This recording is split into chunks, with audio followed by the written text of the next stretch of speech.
CM Shivraj Singh Chauhan का उपवास शुरू हो चुका है, लोगों से बात कर रहे हो। भारतीय जनता पार्टी के हमारे प्रदेश के अध्यक्ष और सांसद आदरणीय श्रीमान नंदू कुमार सिंह चौहान जी, नंदू भैया, बाकी तो सबका लिए विधानसभा के अध्यक्ष आदरणीय सीता सोरेन जी, भारतीय जनता पार्टी के राष्ट्रीय उपाध्यक्ष और सांसद आदरणीय प्रभात जी, इधर है ना 4 to 6 इधर खाली है। मेरे मंत्रिमंडल के सभी साथी मंत्रीगण, यहाँ उपस्थित विधायक साथीगण, जनप्रतिनिधिगण, यहाँ खाली है ना, यहाँ मेरे किसान बहनों भाइयों, आप सबको दोनों हाथ जोड़ के प्रणाम करता हूं, आप सबको नमस्कार करता हूं।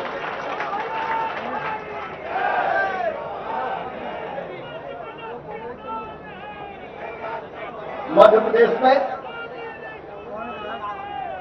13 साल से लगभग भारतीय जनता पार्टी की सरकार,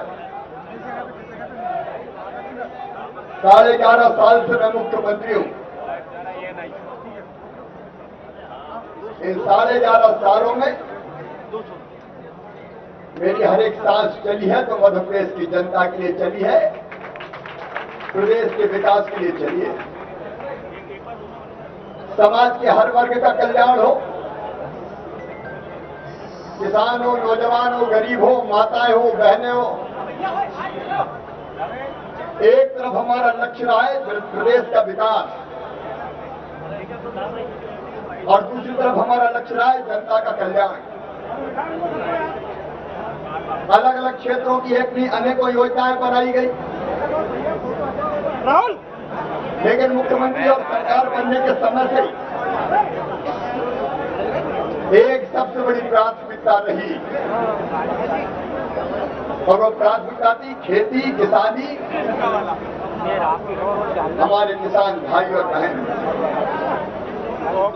65% से ज्यादा आबादी हमारी आज भी खेती पर निर्भर है। अगर प्रदेश को आगे बढ़ाना है तो बिना किसान के आगे बढ़ नहीं सकता। खेती लाभ का धंधा बने, इसके प्रयास किए गए और ये चर्चा मैं वैसे ही नहीं कर रहा हूं। जब सरकार बनी भारतीय जनता पार्टी की, मैं मुख्यमंत्री बना, 7.5 लाख हेक्टेयर जमीन में सिंचाई होती थी। आज सिंचित जमीन का रकबा है 40 लाख हेक्टेयर मेरे बहनों और भाइयों। पंडित दीनदयाल उपाध्याय जी ने कहा था, हर खेत को पानी, सैकड़ों सिंचाई की योजनाएं पूरी की। नर्मदा जी का पानी छिपरा जी में आया, गंभीर में लाने का काम चल रहा है। काली सिंध में, पार्वती में, यह मालवा जो रेगिस्तान बनने की दिशा में बढ़ रहा था, वहां नर्मदा जी का जल ले जाके हमने तय किया कि मालवा किसी भी कीमत पर रेगिस्तान नहीं बनने दिया जाएगा।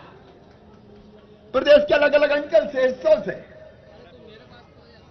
किसान सिंचाई की व्यवस्था की मांग करते थे। जहां जैसे हुई, अलग अलग सिंचाई की योजनाएं गिनाऊंगा तो बहुत समय लग जाएगा। पानी पहुंचाने में हमने कोई कसर नहीं छोड़ी और आज भी हमारी टॉप प्रायोरिटी है, पहली प्राथमिकता है किसान के खेतों में पानी पहुंचाना। हमने तय किया, प्रदेश में सरकार ने तय किया, 18% ब्याज का कर्जा घटा के हमने किया 0%। और शायद दुनिया में कहीं नहीं होता। यह मध्य प्रदेश की धरती पर होता है कि 1 लाख ले जाओ खाद बीज के लिए और 90,000 दे जाओ, बाकी सरकार अपने खजाने से वापस करवाएगी। -10% ब्याज पर कर्जा देने का चमत्कार कहीं हुआ तो अपने मध्य प्रदेश की धरती पर हुआ। अच्छे बीजों की उपलब्धता, बिजली नहीं मिलती थी, पर्याप्त बिजली की उपलब्धता, 31,000 रुपया 5 हार्स पावर की बिजली का बिल आता है, किसान से केवल 7,000 रुपया लिया जाता है, बाकी सरकार करती है जमा। एक नहीं अनेकों फैसले लगातार किसानों के हित में किए गए।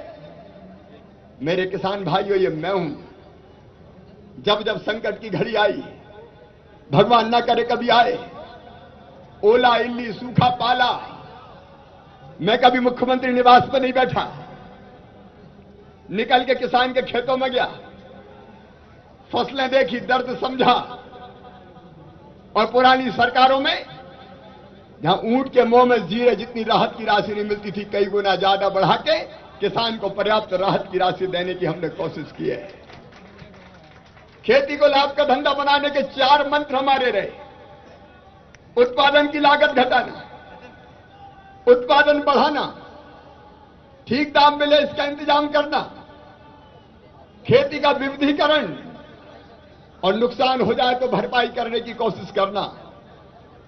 5 दिशाओं में काम किया। और इसलिए किसान बहनों और भाइयों, गवाह हैं आप। अकेले पिछले साल जब सोयाबीन की फसल नष्ट हुई थी, 4,800 करोड़ रुपए की राहत राशि मध्य प्रदेश के किसानों को बांटी थी, तो इसी सरकार ने बांटी थी। 4,800 करोड़ रुपया राहत की राशि बटी, 4,400 करोड़ रुपया फसल बीमा योजना का आया। और मैं देश के प्रधानमंत्री श्रीमान नरेंद्र मोदी जी को बधाई देना चाहूंगा। खेती को, किसानों की आय को दुगना करने का मूल मंत्र उन्होंने लिया है, बढ़ाने की कोशिश हो रही है। नई फसल बीमा योजना आई है तो नुकसान की भरपाई करेगी। हमारे प्रधानमंत्री जी के नेतृत्व में भी खेती को फायदे का धंधा बनाने के लगातार प्रयास किए जा रहे हैं।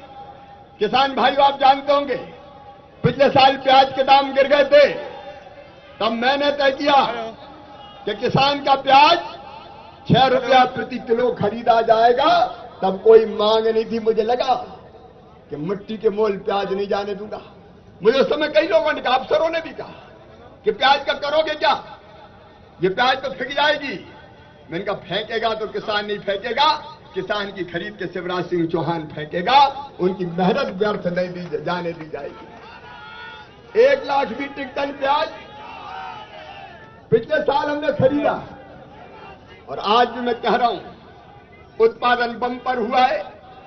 यह हमारी बड़ी सफलता है। उत्पादन बम्पर हुआ है। गेहूं की फसल, धान की फसल, सोयाबीन की फसल, आलू की फसल, प्याज की फसल, अलग अलग फसल, बहुत अच्छी क्रॉप आई है, बम्पर क्रॉप। अन्न के भंडार भर गए बहनों और भाइयों, अन्न के भंडार भरे। लेकिन मैं जानता हूं इसके साथ ही जब उत्पादन बम्पर होता है तो कीमत गिरती है। और कीमत गिरती है तो तकलीफ किसान के सीने में होती है। दिन और रात मेहनत करता है, खून पसीना एक करता है। अकेला मेहनत नहीं करता, पूरा परिवार मेहनत करता है, दिन और रात मेहनत करता है, खून पसीना एक करता है। और जब पूरा दाम नहीं मिलता तो किसान का जी जलना स्वाभाविक है। मेरे बहनों और भाइयों, किसान के मन में तकलीफ होना स्वाभाविक है। मैं किसान की तकलीफ को समझता हूं। और इसलिए बहनों और भाइयों, हमने तत्काल कुछ फैसले किए। मैंने फैसला किया, भारतीय जनता पार्टी की सरकार ने फैसला किया कि प्याज उत्पादित करने वाले किसानों, घबराना मत, पूरा प्याज 8 रुपया किलो खरीदा जाएगा। मंडियों में खरीद जारी है। कल तक हजारों कुंटल प्याज खरीद ली गई है। और मैं फिर किसानों को आश्वस्त करना चाहूंगा कि एक एक प्याज खरीदा जाएगा। चिंता मत करना, तुमने मेहनत से पैदा किया है, तुमने परिश्रम से पैदा किया है। तुम्हारा परिश्रम और तुम्हारी मेहनत कि भाई किसी भी कीमत पर बेकार नहीं जाने दी जाएगी।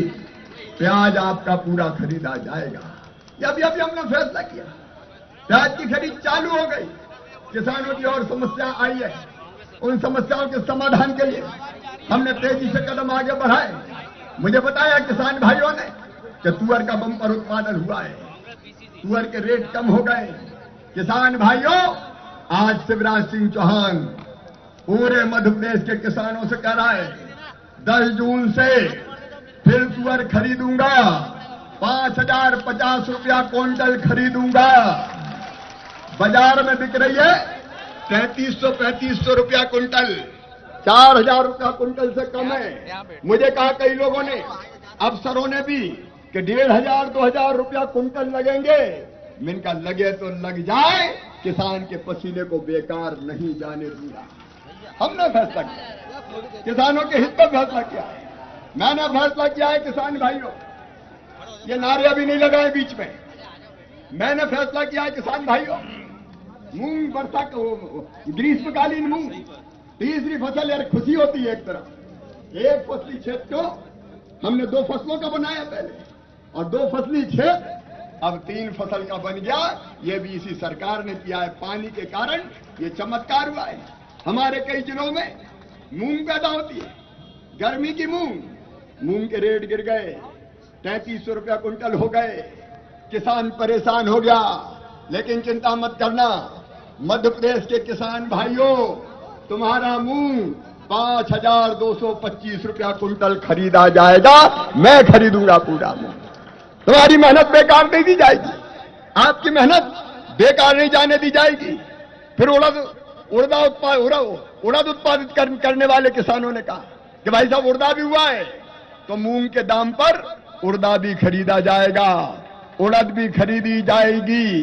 एक बात मैं साफ कह देना चाहता हूं, किसान को लाभकारी मूल्य देने में मध्य प्रदेश की सरकार कोई कसर नहीं छोड़ेगी, कोई कसर नहीं छोड़ेगी।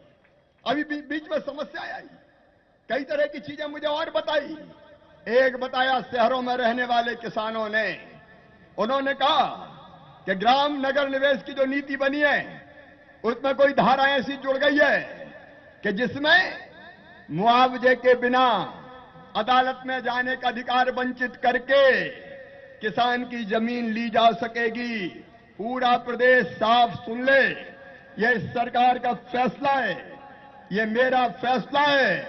किसान की मर्जी के बिना किसान की जमीन नहीं ली जाएगी। अदालत में जाने का मार्ग उनका सदैव खुला रहेगा। किसानों को किसी भी हालत में मजबूर नहीं बनने दिया जाएगा। ऑर्डिनेंस लाके उस फैसले को रद्द कर दिया जाएगा जो किसान विरोधी है। किसान विरोधी हिस्से को, किसानों के हित पे कुठाराघात करने वाले हिस्से को बाहर निकाल दिया जाएगा। मुझे किसानों ने कहा, हमारे मंत्री साथिया बैठे कि साहब आप -10% ब्याज पर कर्जा देते हो, लेकिन कर्जा खरीफ की फसल के लिए अलग और रबी की फसल के लिए अलग 2 हिस्सों में बांटा जा रहा है।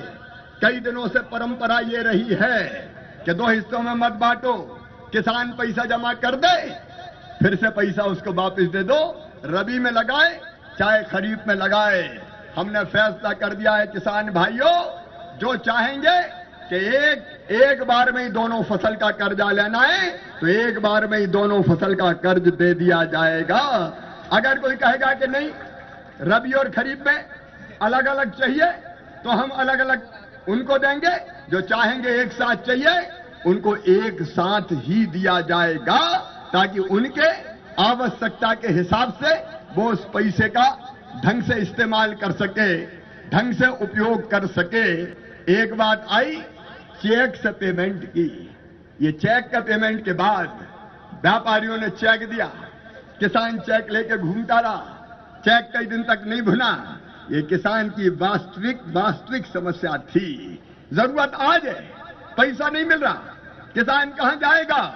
हमने फैसला कर दिया कि जितना कैश उपलब्ध होगा कैश, और नहीं तो चेक नहीं, आरटीजीएस से किसान को भुगतान किया जाएगा, ताकि 24 घंटे के अंदर किसान की जेब में उसका पैसा पहुंच जाए।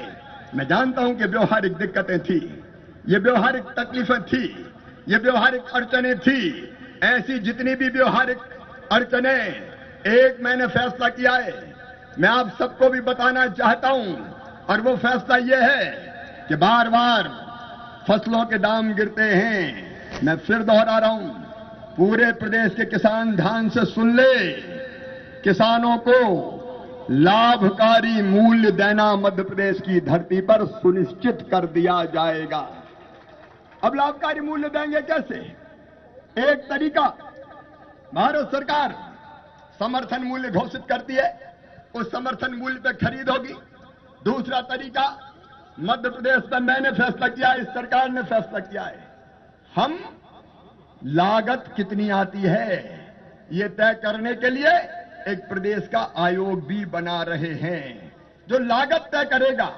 आलू पैदा करने में, प्याज पैदा करने में, संतरा पैदा करने में, दूसरी फसलें पैदा करने में लागत कितनी आती है, ये लागत एक आयोग तय करेगा और उस लागत पर लाभकारी मूल्य किसान को देना सुनिश्चित किया जाएगा। और इसलिए मैंने वो आयोग बनाने का फैसला किया है। उसके साथ साथ हमने ये तय किया है, मूल्य स्थिरीकरण आयोग बनाएंगे। इसका मतलब क्या है मूल्य स्थिरीकरण आयोग का?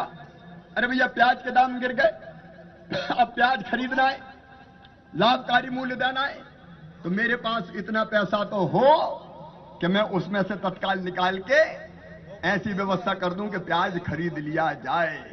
और इसलिए 1000 करोड़ रुपए की प्रारंभिक निधि से मूल्य स्थिरीकरण कोष बनाया जा रहा है। किसान भाइयों, साफ सुन लो, उचित मूल्य देने के लिए इस मूल्य स्थिरीकरण कोष से पैसा दिया जाएगा। कोई कहे कि 1000 करोड़ से ज्यादा लागत आई तो जितनी भी जरूरत होगी उतनी राशि मूल्य स्थिरीकरण कोष में ट्रांसफर कर दी जाएगी, ताकि हम ठीक दाम चीजों के किसान के दे सके। एक बड़ी समस्या है और वो समस्या भी जायज है। मंडी में जाए तो 8% लग जाए, एक बड़ी विसंगति है। हम सबको उस पर विचार करना पड़ेगा। किसान बेचता है, सस्ता बिकता है, उपभोक्ता को मिलता है, महंगा मिलता है।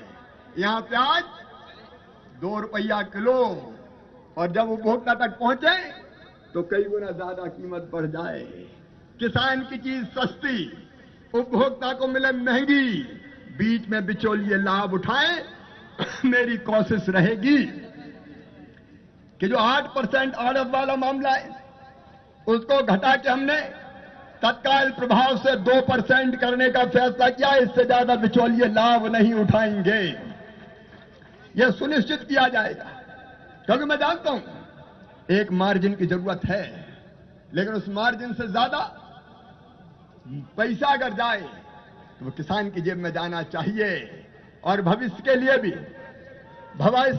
भी हम ये तय करेंगे,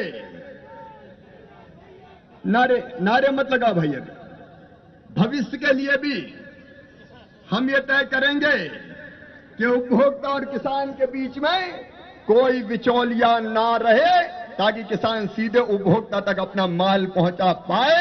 इस व्यवस्था को, इस मैकेनिज्म को पूरी गंभीरता के साथ बनाया जाएगा, ताकि किसान को उसके पसीने के ठीक दाम मिल पाए। जो जो चीजें हो सकती है, अभी एक बात आई उस पर भी मैं विचार कर रहा हूं। 0% ब्याज के कर्जे से 6 लाख किसान वंचित है, क्योंकि वो डिफॉल्टर हो रहे हैं। उनकी समस्या पर हम विचार कर रहे हैं और उनको भी मैं विश्वास दिलाता हूं कि उनको 0% ब्याज के नेट में शामिल करने की मैं योजना बना रहा हूं। कोई ना कोई समाधान निकाल लिया जाएगा, उस पर हम वर्कआउट कर रहे हैं। किसान को दर दर की ठोकरें नहीं खाने देंगे। किसान के साथ शिवराज सिंह चौहान खड़ा है, मध्य प्रदेश की सरकार खड़ी है भारतीय जनता पार्टी की। किसान भाइयों, मैं आपको यह कहना चाहता हूं, पूरे संकल्प के साथ कहना चाहता हूं, वचनबद्धता के साथ कहना चाहता हूं, आपके साथ कदम से कदम और कंधे से कंधा मिलाकर ये सरकार खड़ी है। शिवराज सिंह चौहान खड़ा है। हर दर्द में, हर तकलीफ में, हर परेशानी में हम आपके साथ हैं। किसान बहनों और भाइयों, मैं मानता हूं समस्या आती है, लेकिन कुछ लोगों ने समाधान का जो तरीका निकाला, जरा एक बार विचार करो मेरे बहनों और भाइयों, क्या वो तरीका ठीक तरीका था?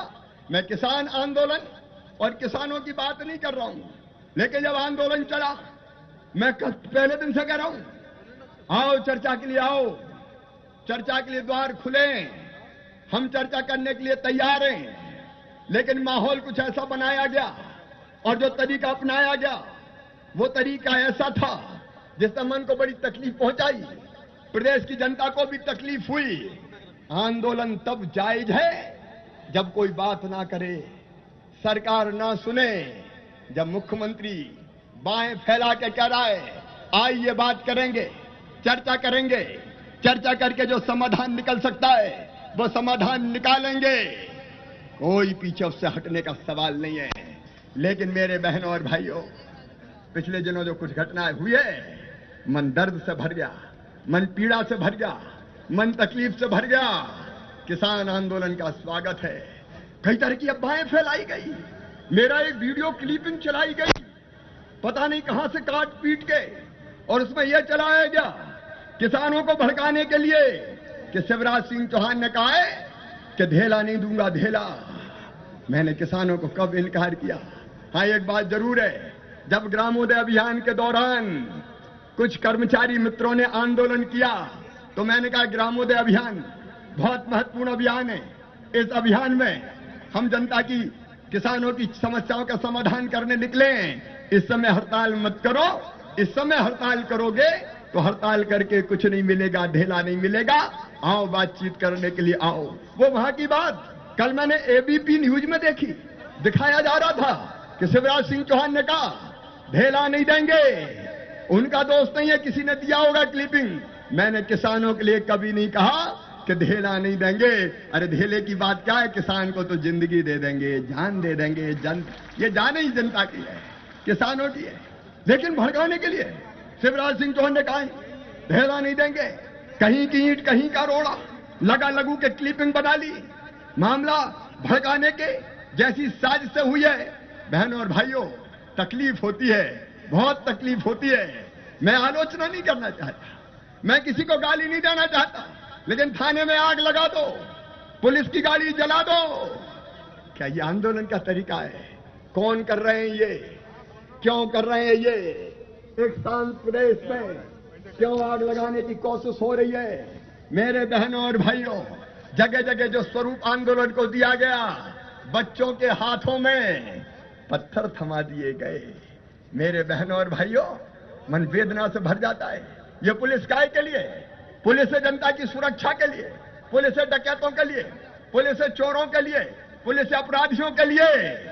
शिवराज सिंह चौहान ऐसा मुख्यमंत्री नहीं हो सकता कि पुलिस के डंडे जनता की तरफ उठ जाए। मेरे मन में बेहद पीड़ा हुई है बहनों और भाइयों, जो दुर्भाग्यपूर्ण घटना हुई मंदसौर जिले में, मैं अंदर तक हिल गया। मेरे बहनों और भाइयों, उस दुर्भाग्यपूर्ण घटना में जिन किसानों की जान गई है, जिन बेटों की जान गई है, वो हमारे अपने, उनके परिवार भी हमारे अपने। मुझे बेहद अफसोस है, बेहद तकलीफ है, मैं शब्दों में बयान नहीं कर सकता। उन परिवारों के हम साथ खड़े हैं, हम उनको वापस नहीं ला सकते, लेकिन जिंदगी भर परिवारों के साथ खड़े रहेंगे।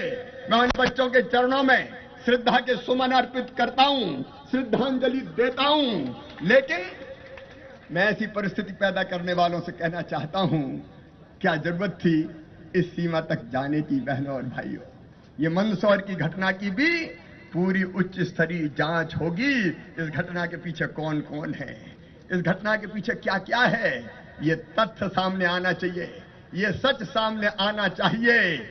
भड़कीले बयान देके आग लगा दो, निकल आओ, पत्थर बरसा दो, किसको फायदा होगा? रे मेरे बहनों और भाइयों, ये बच्चों के हाथ अगर आज पत्थर चलाना सीख गए तो ये शांत प्रदेश हमेशा के लिए बिगड़ जाएगा। रे ये शांत प्रदेश हमेशा के लिए बिगड़ जाएगा।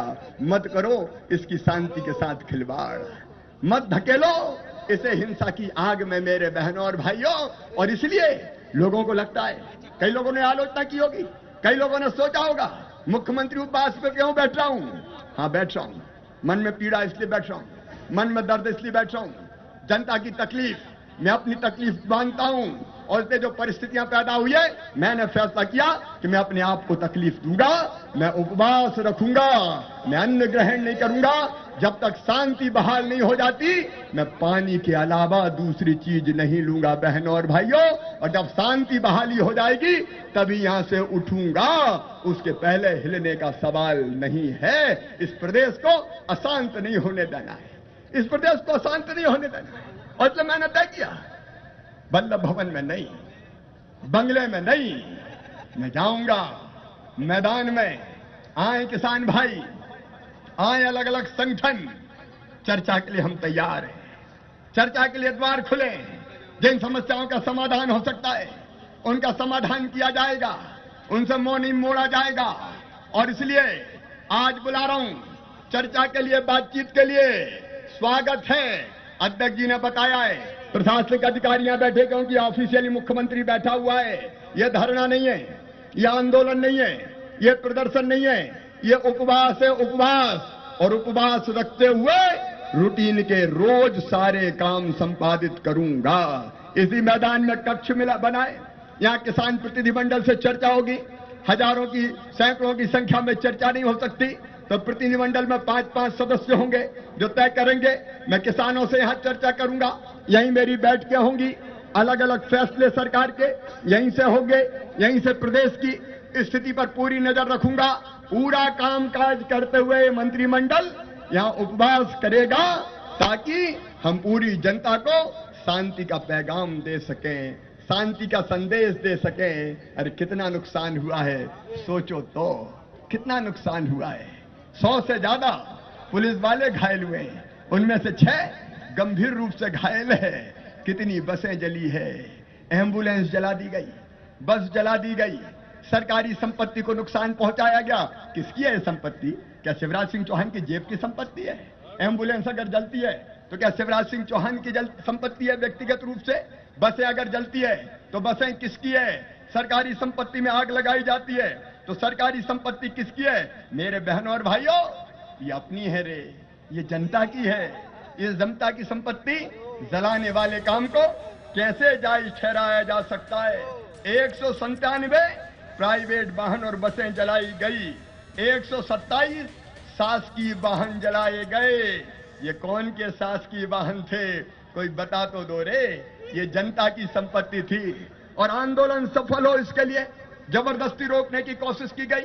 कोई दूध लेके आया है, दूध बहा दिया गया, और वो भी दूध किसान का था, वो भी कोई गरीब लेके आया था। कोई सब्जी लेके आया, उसकी सब्जी उठा के फेंक दी गई, खुद की नहीं फेंकी, दूसरे की सब्जियां फेंकी जा रही, दूसरे का दूध बहाया जा रहा है, दूसरे का सामान तोड़ा जा रहा है। कौन इस आंदोलन को, ऐसे आंदोलन को कौन जायज ठहराएगा? दूध जैसी चीज जिसको माथे पे लगा के हम प्रणाम करते हैं, वो सड़कों पर फेंकना, कैसे नाली में फेंकना, कैसे जायज ठहराया जा सकता है? वो गरीब भाई बहन जिनकी रोज की रोजी रोटी रोज सामान बेच के चलती है, क्या वो मध्य प्रदेश की जनता नहीं है? क्या उनके बच्चे नहीं है? क्या उनके बच्चों को भूख नहीं लगती? क्या वो अरबों की संपत्ति के मालिक हैं? उनको तबाह करके, उनको बर्बाद करके क्या होगा रे मेरे बहनों और भाइयों? और क्या होगा? बसों से उतार उतार के महिलाएं, बच्चे, बेटियां चीख रही है और पेट्रोल डाल के बस में आग लगाई जा रही है। क्या इसको इजाजत दी जाएगी? क्या सभ्य समाज के लोग ऐसा व्यवहार कर सकते हैं? क्या ऐसा बर्ताव कर सकते हैं? महिलाएं चीखें, बच्चे चीखें। मेरे बहनों और भाइयों, ये कैसे सहन किया जा सकता है? मैं सहन नहीं कर सकता मेरे बहनों और भाइयों, क्योंकि मैंने कल भी कहा था, मैं इंसान हूं, मैं पत्थर दिल नहीं हूं, मेरे सीने में भी दिल धड़कता है। और इसलिए अगर कोई डंडा जनता की तरफ उड़ता है तो वो मेरी पीठ पे पड़ता है, ये मुझे लगता है। ये स्थिति में बर्दाश्त नहीं कर सकता। पुलिस और जनता आमने सामने हो, यह बर्दाश्त के बाहर है। और इसलिए मुझे लगा कि केवल लॉ एंड ऑर्डर नहीं, हाँ, जनता की सुरक्षा देखेंगे, वो ड्यूटी है हमारी, वो कर्तव्य हमारा। स्थिति सामान्य रहे, सामान्य स्थिति बनी रहे, शांति बहाल करें, ये मेरी ड्यूटी है, राजधर्म है। मैं राजधर्म का पालन करूंगा, लेकिन ऐसे समय मैं वल्लभ भवन के एसी कमरे में नहीं बैठ सकता था बहनों और भाइयों। और इसलिए मैंने तय किया, शांति बहाल करने के लिए मैदान में बैठूंगा। मध्य प्रदेश की 7.5 करोड़ जनता से अपील करूंगा, मत करो ये हिंसा। 7.5 करोड़ नहीं कर रही, मुट्ठी भर लोग कर रहे हैं। मुट्ठी भर लोग, लेकिन वो भी तो अपने ही है रे, उनको कैसे मैं पराया कह दूं? अगर कोई अपना भी ये कर रहा है तो उसको समझाना, उसको मनाना, उसको आग्रह करना कि मत करिए, कोई फायदा नहीं है। याद रखना मित्रों, अगर एक बार अराजकता की राह पे प्रदेश चला गया तो स्थितियां संभालना फिर हमेशा के लिए बहुत मुश्किल हो जाएगी रे। किसी ने कह दिया कश्मीर में भी तो पत्थर चलते हैं, हम ऐसे पत्थर मध्य प्रदेश की छाती पर नहीं चलने देंगे, नहीं चलने देंगे, नहीं चलने देंगे। और इसलिए मैंने तय किया कि अपने आप को कष्ट देके मैं बैठूंगा, यहां भूखा बैठूंगा, जनता से अपील करूंगा। ये गांधी जी का तरीका है, ये शांति का तरीका है, मैं मानता हूं कि कारगर तरीका है। जिनके दिल में, जिनके हृदय में इंसानी दिल धड़कता है, उनके मन में जरूर ये लगेगा कि अब तक हम जो कर रहे थे वो ठीक नहीं कर रहे थे, ये रास्ता ठीक नहीं है, ये रास्ता उचित नहीं है। अरे नहीं सुनता, नहीं मानता तो किसी भी सीमा तक जाते, लेकिन इसलिए मैं आके यहां बैठ गया हूं। यही औचित्य इस उपवास का। मुख्यमंत्री केवल क्रूर प्रशासक और शासक नहीं हो सकता, मैं इंसानियत के पैगाम के साथ, मैं मोहब्बत के संदेश के साथ इस मैदान में बैठा हूं। आइए बातचीत कीजिए, हम सब मिलके बातचीत और चर्चा से हर समस्या का समाधान निकालेंगे। अपने इस प्यारे मध्य प्रदेश को, 7.5 करोड़ के मध्य प्रदेश को फिर से शांति का टापू बनाएंगे। मध्य प्रदेश उजड़ने नहीं दिया जाएगा, मध्य प्रदेश हिंसा की बलि नहीं चढ़ने दिया जाएगा। हाँ, क्रूर अपराधी अगर सामने हैं, आंदोलनकारी नहीं, अगर डकैत थे, डकैतों की समस्या का समाधान हुआ। हमने कभी भी ऐसी कोई चीज नहीं की कि जिसके कारण अपराधी बचे, लेकिन जनता नहीं। मेरे बहनों और भाइयों, जनता की तरफ हाथ ना उठे। कानून और व्यवस्था बनाने के लिए जो व्यवस्थाएं आवश्यक है वो पुलिस करेगी, प्रशासन करेगा, लेकिन मैं 7.5 करोड़ जनता से मैं मानता हूं कि आप नहीं है हिंसा के साथ, मुट्ठी भर अपने भाई और बहन है हिंसा के साथ। उन सबसे हाथ जोड़ के प्रार्थना करता हूं, छोड़ दो रे ये रास्ता, ये कल्याण का मार्ग नहीं है, इससे किसी का भला नहीं होना, इससे केवल प्रदेश बिगड़ेगा। और वो मित्र जिनके पास सत्ता नहीं है, मैं उनसे भी प्रार्थना करना चाहता हूं, लोकतंत्र में अलोकतांत्रिक तरीकों का इस्तेमाल मत करो, इससे कोई लाभ नहीं है मेरे मित्रों, इससे कोई लाभ नहीं है। अपना प्रदेश बना रहेगा, सत्ताएं आती जाती रहेगी, लेकिन प्रदेश बढ़ता रहे विकास के पथ पर शांति के साथ। ये जरूरी है, ये मध्य प्रदेश की ताकत रही है, ये मध्य प्रदेश की विशेषता रही है। इस विशेषता को मत जाने दो मेरे बहनों और भाइयों। और यही आग्रह करने, शांति का आग्रह करने मैं उपवास पर बैठ रहा हूं। मैं फिर प्रार्थना करता हूं, जाए समस्याएं लेके आओ, यहीं बैठ के मैं चर्चा करूंगा, प्रतिनिधि मंडलों से चर्चा होगी। मेरे साथी मित्र प्रशासनिक अधिकारी मंत्रीगण ये व्यवस्था बनाएंगे कि आने वाले अपना रजिस्ट्रेशन करवाएं जिनको मिलना है, और फिर 5-5 लोग एक प्रतिनिधि मंडल के बुला के यहां चर्चा की जाएगी। सरकारी काम भी बदस्तूर जारी रहेगा, लेकिन फिर मैं हाथ जोड़ के प्रार्थना करता हूं, अपने शांत प्रदेश में आग मत लगाओ मेरे बहनों और भाइयों, आग मत लगाओ। आओ बैठें और बैठ के समस्या का समाधान करें। ये जिंदगी किसानों के लिए है, मध्य प्रदेश की जनता के लिए जीवन का हर क्षण क्षण न्योछावर है। ये मेरा संकल्प है, ये मेरे जीवन का मिशन है, और इसलिए शांति के पैगाम के साथ मैं आज यहां उपवास पर बैठा हूं। बहुत बहुत धन्यवाद।